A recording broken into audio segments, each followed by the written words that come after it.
Good evening, sir. My name is Rohit Raina, sir. Basically, I'm Hindu, and I just recently converted to Islam. And not only because ke I'm in love with Muslim girl, not only because of that problems and all those things, because I accept Islam from my bottom of heart. And I tell you frankly, I don't know about Arabic, I don't know about Urdu from the very initially. And I don't know about the Sanskrit also, because I am from the Hindu background. Now I want to learn about Islam, not only because I am going to be married a Muslim girl. And why the controversies are there so much in the nature that people are creating. Not God is creating that controversy, and not God is not giving the message to people that do all those. If a non-Muslim marry a Hindu Muslim girl, and if a non-Muslim Hindu marry a Muslim girl, so why the controversies are there? And if I accept Islam, then there is no problem in their family also. So why there must be a lot of controversies? So please explain me. Brother asked a question that Alhamdulillah accepted Islam recently, and you're in love with a Muslim girl, but that was not the main reason he accepted Islam at the bottom of the heart. He says he doesn't understand Arabic, he doesn't know Sanskrit. Brother, it's not compulsory that you should know Arabic to go to Jannah. It's not compulsory. But at present I am translating English Arabic. Brother, as I said, it's not compulsory for a person to know Arabic as a language to go to Jannah. I said if you know Arabic, you can understand the Quran the best.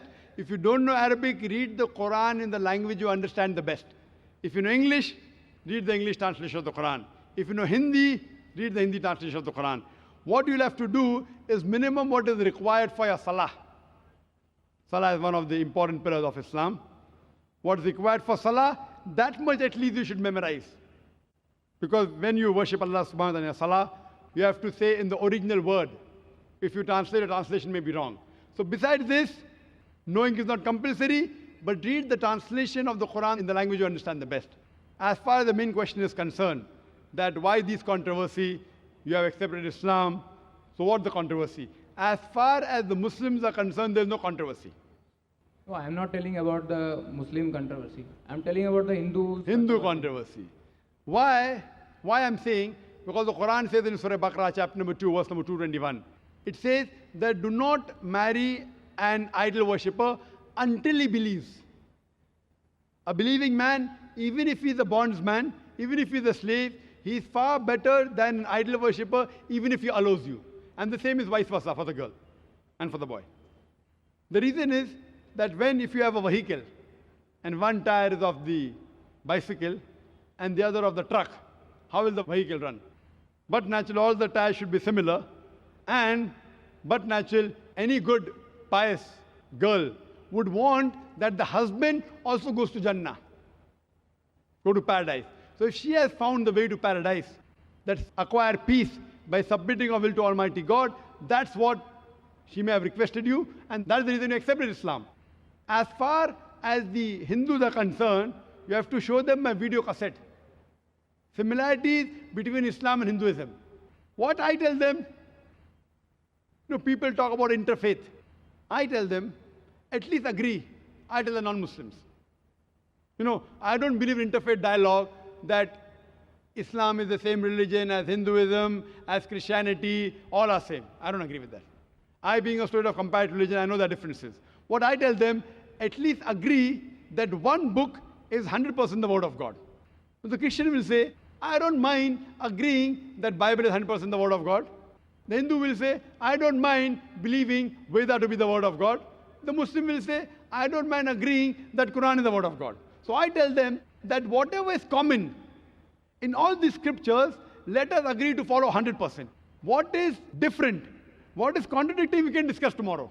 At least what is common, let us agree to follow 100%. And when we read these scriptures, all these scriptures say that there is only one God. All the scriptures say Almighty God has got no images. He has got no idol. He has got no statue. So let us, all of us, agree to believe and worship one God who has got no image, who has got no idol. All these scriptures, whether the Vedas, whether the Bible, whether the Quran, they say that the last and final messenger is Prophet Muhammad, peace be upon him. Even if you read the Bible, Jesus Christ, peace be upon him, said, it's mentioned in the Gospel of John, chapter number 16, verse number 12 to 14. Jesus Christ, peace be upon him, said, I have many things to say unto ye, but ye cannot bear them now. For he, when the Spirit of truth shall come, he shall guide you unto all truth. He shall not speak of himself. All that here shall he speak. He shall show you things to come. Now here, Jesus Christ, peace be upon him, is telling that I have many things to say unto you, but you cannot grasp my message. He, when the Spirit of truth shall come, he shall guide you unto all truth. Talking about Prophet Muhammad, peace be upon him.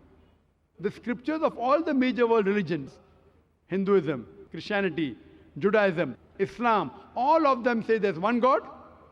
You have to worship him alone. And the last and final messenger is Prophet Muhammad, peace be upon him. So if all the religious people read the scriptures, inshallah, this conflict would be solved and all of them would acquire peace by submitting their will to Almighty God. Hope that answers the question.